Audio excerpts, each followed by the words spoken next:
Everyone, আসসালামু আলাইকুম। Welcome to my new channel. আর আজকে হচ্ছে আমার ফার্স্ট ব্লগ। তো কেমন আছেন আপনারা সবাই? আজকাল অনেক গরম পড়েছে, তো গরমের মধ্যেও আমাদের সবাইকে ভালো থাকতে হবে।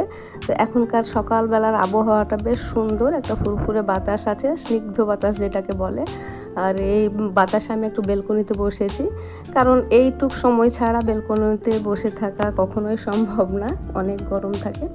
তো আমি আমার ছেলেকে স্কুলে দিয়ে এসে আমি এখানে দেখতে পাচ্ছেন এক মগ কুসুম গরম পানিতে লেবুর রস মিশিয়ে আমি এটা নিয়ে বসেছি আর বসে গেছি আপনাদের সাথে একটু গল্প করতে, আপনাদেরকে জানাতে যে আজকে থেকে আমি একটা নতুন চ্যানেল ওপেন করেছি এবং সেই চ্যানেলে আজকে থেকে আমি নতুন নতুন ভিডিও আপলোড করব, আপনাদের সামনে নিয়ে আসব।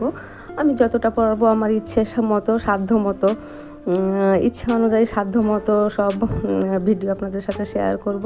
তো সেই জন্যে আমি আপনাদের সাথে কিছু কথা বলবো। আশা করছি আপনারা আমার সাথে থাকবেন এবং আমাকে সাপোর্ট করবেন, সাবস্ক্রাইব করে দিবেন চ্যানেলটিকে, আর বেশি বেশি লাইক দিবেন সবাই। তো এই কথাগুলোই আমি বলতে এসেছি আপনাদের সাথে। তো শুরুটা কিভাবে করব, স্টার্টটা, এর জন্য আমি কোনো কিছুই খুঁজে পাচ্ছিলাম না।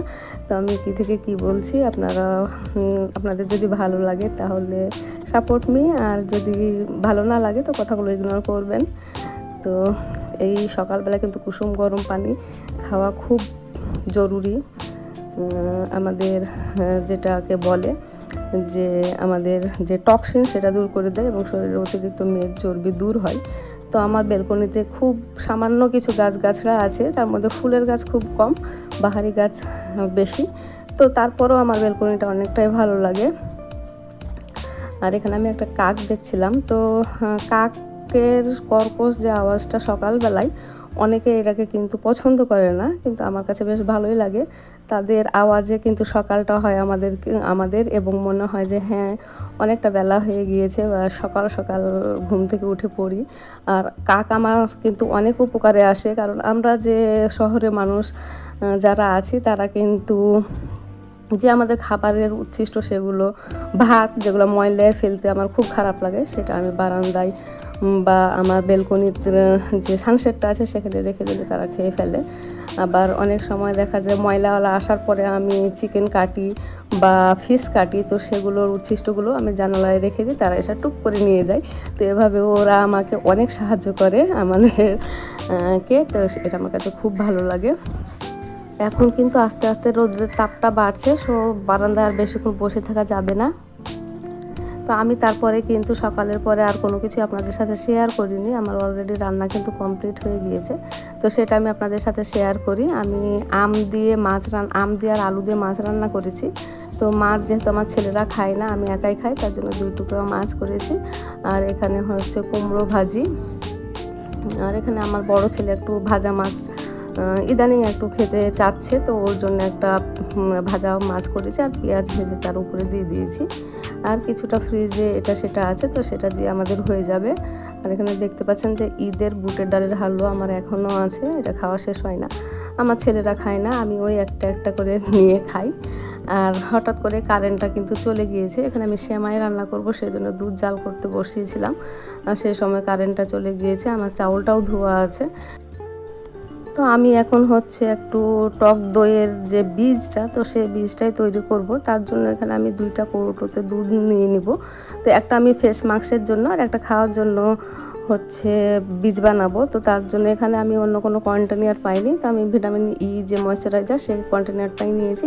আর এখানে একটা দইয়ের হচ্ছে কৌটাতে আমি কিছুটা দুধ নিয়ে নিয়েছি। আর একটা আঙ্গুল চুপ দিয়ে যদি দেখা যায় যে সহনীয় গরম আছে, তাহলে এর মধ্যে হচ্ছে শুকনো মরিচ, কাঁচামরিচ, লেবু, টক দই, সিরকা যে কোনোটা দিয়ে কিন্তু বীজ তৈরি করা যায়। তো এখানে আমি হচ্ছে তেঁতুল দিয়ে বীজটা তৈরি করব। তো দুধটা একটু বেশি গরম আছে, তো ঠান্ডা হতে হতে আমি রান্নাঘরটা একটু গুছিয়ে ফেলবো। আমার রান্নাঘর কিন্তু পরিষ্কার করাই আছে, কারণ আমার যে হেল্পিং হ্যান্ড ও কিন্তু একবার রান্নাঘর মুছে দিয়ে গিয়েছে। আমি জাস্ট এগুলো কৌটি জায়গা মতো গুছিয়ে রেখে ক্লিন করে ফেলবো। তো সিঙ্কটা আমার ক্লিন করা হয়েছে, সব কিছু ক্লিন করে ফেলেছি। আর আমার রান্নাঘরে কিন্তু স্পেস খুব কম, এই জন্য ওখানে বাসন কোসন রাখতে হয়।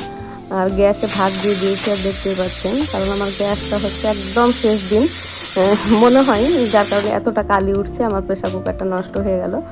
আর এই যে কালকের হচ্ছে তরকারি ছিল পটল আলুর তরকারি, তো সেটা আমি বের করেছি। আর এটা তো দেখালাম আমার ছেলেগুলো মাছ, এতক্ষণ একটু কিছু সবজি আর আলু ভাজা ছিল। তো ফ্রিজে এটা ওটা থাকলে সেটা কিন্তু টেনে নিয়ে বেড়াতে আমার খুব খারাপ লাগে, ফ্রিজটাও দখল হয়ে থাকে। যার কারণে এই পুরোনো তরকারিগুলো আজকে আমি শেষ করে ফেলবো, যেহেতু আমাকে খেতে হবে, যতটুকু পারবো খাবো, বাকিটা আমি ফেলে দেবো। তো এখন কিন্তু দুটো অনেকটা সহনীয় হয়ে গিয়েছে। এখন আমি এটাতে হচ্ছে 2 টুকরো 2 কৌটায় 2 টুকরো তেঁতুল বীজ দিয়ে দিব। তারপরে এটাকে আমি হচ্ছে গরম স্থানে রেখে 8 ঘন্টা 7-8 ঘন্টার মধ্যেই কিন্তু বীজটা তৈরি হয়ে যাবে। আর এখন যে গরম পড়েছে, তো এই গরমে কিন্তু যে কোনো জায়গাতে জমে যাবে, রোদে রেখে দিলেও হয়তো জমে যাবে। কিন্তু যেহেতু ওটাতে আমি অভ্যস্ত না, আমি কখনো করিনি, সেহেতু ওই রিস্ক নেব না।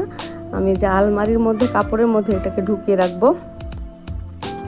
তো আলমারিতে যে এখন গরমের সময় আলমারি খুললে কিন্তু একটা তাপ বের হয়, কাপড় চোপড় গরম হয়ে থাকে, সো বীজ তৈরি হতে আমার কিন্তু সময় লাগবে না। তো এই যে তয়লার মধ্যে আমি ঢুকিয়ে রাখবো। আর একটা কৌটাকে আমি এভাবে একটা কাঁথা দিয়ে কিন্তু মুড়িয়ে নিয়েছি, দেন এটাকে আমি টাওয়ালটার মধ্যে লুকিয়ে রাখবো। আর এটা একটা ছোট টাওয়াল দিয়ে আরেকটাকে আমি মুড়িয়েছি, এটাকে আমি হচ্ছে আলমারির নিচ তাকে রাখবো, কারণ দুইটা এক জায়গায় রাখার মতো স্পেস আমার আলমারিতে নেই, একদম আলমারি ঠাসা ঠাসা। এর মধ্যে আমি ঢুকিয়ে রেখে এখন আমি ওভারনাইট রেখে দেবো, পরদিন সকালবেলায় বের করব।